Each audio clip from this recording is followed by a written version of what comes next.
Welcome. You have reached review time with Imperial, and today's review will be Fear Street 1978 Part 2 of the trilogy series. Let's get into it. So, this one is picking up pretty much where the last one left off. Where we left off, we had Deena and Josh, brother and sister. Deena's girlfriend Samantha was possessed by this Sarah's fear witch and tried to attack Deena. She stabbed her. Deena knocked her out, tied her up. They went to see Berman. They reached out to see Berman in part one. She finally responded.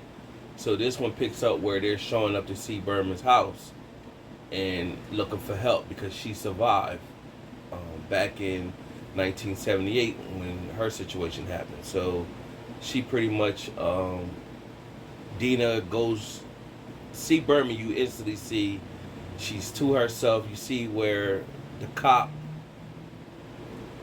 um, the cop came and left a note on her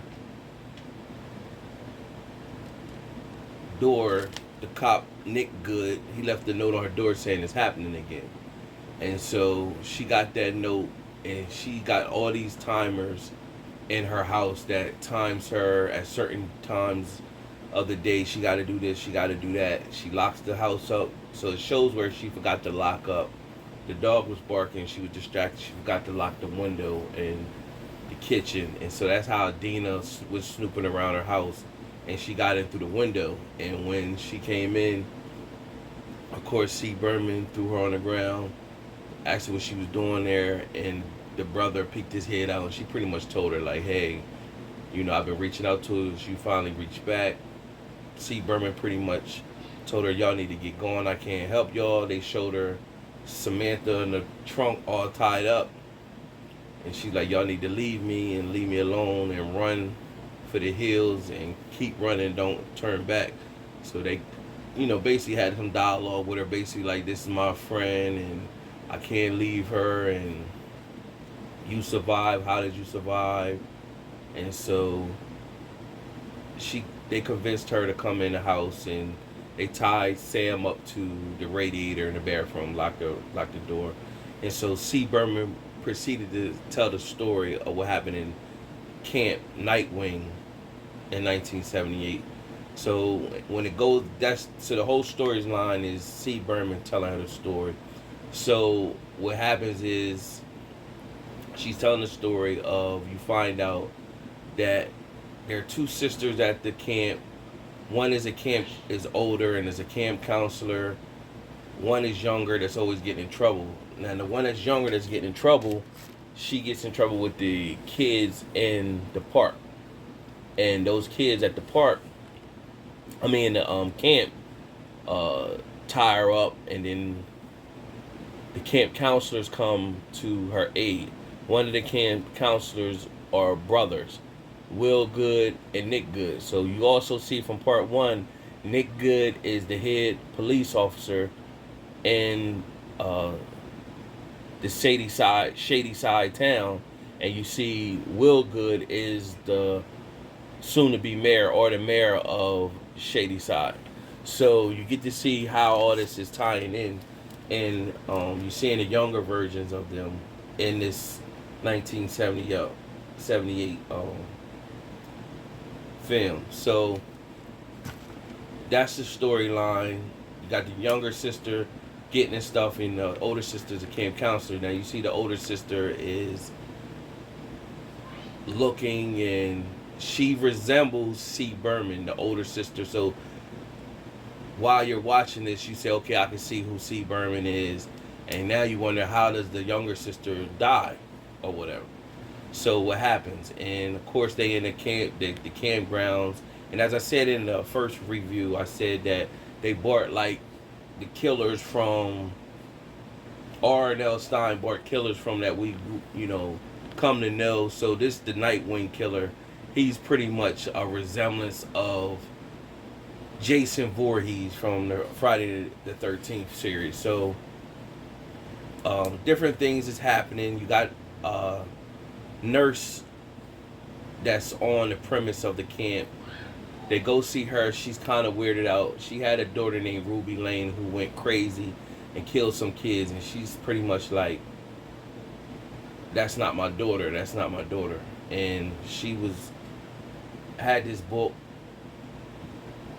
Ziggy was the little sister, name of the little sister. So Ziggy went to go see the nurse because the kids had burned her. The child out scare her, burned her. She went to go see the nurse and seen that the nurse had the book that Berman had. The book that Berman had in her office. So she had that book. Ziggy seen the book, asked her what was it about, and she seen that the nurse was disturbed. So the nurse went into a trance, and when the nurse went into a trance, she seen the older sister. She seen the older sister with her boyfriend kissing, and the nurse went and tried to kill her. And when the nurse went and tried to kill her, he threw her off of him and knocked the nurse out. And so when he knocked the nurse out, they called the cops. But was one thing that the nurse said before time. The nurse said that pretty much, "Tommy, you're gonna die tonight regardless." And so that kind of stuck with him or whatever. And so that kind of stuck with his girlfriend too. So he was thinking like his girlfriend Cindy. So he was looking at Cindy's looking at him like, she just was nuts. She was on some medication. She didn't know what she was talking about, and that bothered him. Like she said, "I'm gonna die regardless." So they was all camp counselors. So you had Tommy and Cindy was messing. You had the little sister Ziggy, who was troubled, and then you had Will and Nick, who was also camp counselors, and you had about 2 other camp counselors. You know, they're pretty much irrelevant. Well, no, you had about 3 other camp counselors. It was kind of irrelevant. So what happens is you got 2 stoner camp counselors, and one of them was cool with Cindy, and they were cool at one point, but then they grew apart. So they had a little falling out, and after they had a falling out, when the nurse got taken away, they went looking for drugs in the nurse's office. There they found Tommy and Cindy in there, and they were pretty much just getting evidence to say that the nurse was on some type of drug. So they found the book, and then that triggered them to go launching and to see what's going on with the whole witch theory and all that. So there's a map inside of the book, and inside that map they pretty much go and look for evidence. They find a key, like an area where all these somebody dig graves, and it was a place underground. Of course, being older teens, they're going sightseeing. They want to get curious and go dig and find out. And of course, when they go down, they see this a whole bunch of satanic stuff, you know what I'm saying? And they come across, when they split apart, they come across all these names etched in stone. Now, when you see the names etched in stone, in part 1, we seen where Samantha's name was etched in the stone. But here, at this time, they see Tommy's name etched in the stone. So his name Tommy Slater, and when they see his name etched in stone, that kind of correlates with the nurse was saying you're going to die anyway. So right on cue, Tommy snapped into the Nightwing killer, and he killed the 2 stoners. He killed her boyfriend first, and now they're trapped underground. The rocks came down. He went out to kill the camp counselors, and they were stuck down low. So they eventually made their way.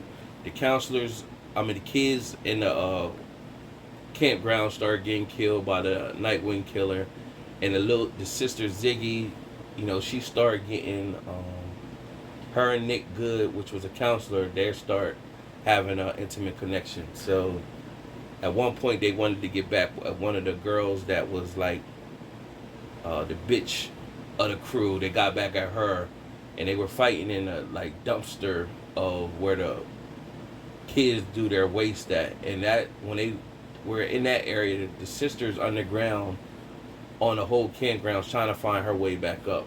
And she comes up right there, and she sees the sister in the waste area, and they talk to each other, and they find out she's down there or whatever. So they said we got to find another way back up. And meanwhile, the Nightwing Killer, he's going around killing counselors and everything. So Will is up there. Will Good sees his brother Nick Good, and Nick told him, "Hey man, you need to get back to the main area where all the kids are. Get them on a bus and get going. Once you ring the doorbell, I know you got the not the doorbell, the camp bell. I know you got the kids on the bus, and we're gonna come running so we can get out of here." So Nick is now looking for Ziggy. Him and Ziggy together, and a Nightwing Killer comes in, and they break for it, but of course Nick gets stabbed in his leg, and he tells her run. So at this moment, you believe that Nick is dead. And so, like I said, when you see Cindy, she has a resemblance of C. Berman, who's telling the story. And so you automatically like, okay, that's Cindy right now. She's telling how her little sister died. So the defining moment comes. All that comes down to the night, the end. The stoner girl that was cool with Cindy found the hand of Sarah Fear. Found a hand. It was something like some story. Like her hand was taken from her body. Until the two are connected, then her soul can rest in peace or something like that or whatever. So they're at the tree. They want to bury the hand, and thinking that's going to kill Sarah Fear. So both sisters show up and trying to bury the hand, and all the killers from previously were coming at this location. And so when the Nightwing Killer gets up, Cindy sacrifices herself for her little sister Ziggy or whatever, and the Nightwing Killer comes, knocks her on the ground, stands over top of her, starts axing her, killing her. Meanwhile, one of the other killers came and stagged Ziggy. And so you like, damn. The sister that was being good the whole time, Cindy, the older sister, she gets killed. And like I said, Cindy, the character that's telling the story, this was cool that they did in the movie. C. Berman, you're seeing C. Berman listed, and you see this resemblance of Cindy, you automatically assume C. Berman, that's her. But when you see her get killed, you like, oh snap. So even the kids was saying, oh, you're Ziggy. So Ziggy got stabbed, but Nick Good came and resuscitated her, and she ended up living. So Ziggy ended up living, which was the little sister. Her older sister got killed, sacrificing herself. So nobody will believe Ziggy's story, and Ziggy's real name is why I said C. Berman, because her real name is Christine Berman or whatever. So nobody believed her story. Nick knew what happened, but he didn't tell nobody. His dad was the cop of the town, and him, the main cop of the town, he ended up becoming that as well. So he didn't, to follow the family dream, they don't want to hear ghost stories. Nobody will believe him. So he denied anything she said, pretty much. He just said that Tommy went psycho and started killing all the kids. He never talked about the spiritual things that took place. So that pretty much what happened. So the kids, Josh and Deena, after C. Berman told the story, they was like, wow, that took place. So she's pretty much, the bell, one of the clocks went off in her area, and they was pretty much were like, she was like, well, there's nothing I could do. And they was like, where's the hand? And pretty much the hand is at this Shadyside Mall. There's a tree in a food court, and that tree was the same tree where they pretty much where the camp was is where the Shadyside Mall is built on top of. So they kept that same tree, and when they went in the mall, they found a hand buried next to the tree. So they knew where Sarah Fear's body was, because that's where, when they, in part one, where they went off the road and where Samantha first touched ground and they found the body with the chains and all that. So they figure now if we reunite the hand with the body, like, it'll be done. So they got a part 3 that's scheduled to come up soon, and it's supposed to show the like a prequel to everything, how it all started, how when they hung Sarah Fear and all that stuff. So this is a decent series, like I said in the first part 1, the 1994, and part 3 is about to come out soon. This would have been perfect. They put it in July, but it'd been perfect. They put it around Halloween. Like I said, October 1st, October 15th, then the 31st on Halloween. That'd have been like excellent if they released it like that. Because it's really, it falls in line. They did a good job with this this series, this trilogy movie. I don't think I've rated the first one, so out of my 4-star rating system, I'm gonna give both movies, I give it a 2.5 out of 4 stars. 2.5 out of 4 stars. Decent films. Decent films. It was a moment on there where they stabbed the Nightwing Killer, when Cindy stabbed the Nightwing Killer, and I was like, why you just ain't chop his head off? And then he got back up and he was fighting again, and then that time she chopped his head off. So I was like, okay, that's what it is. But he still came back to life. Like, even if you kill them, the killers, they come back to life. So decent film. Subscribe to the channel, like the video. Part 3 is about to come up soon. I'll do a review on that. Till next time.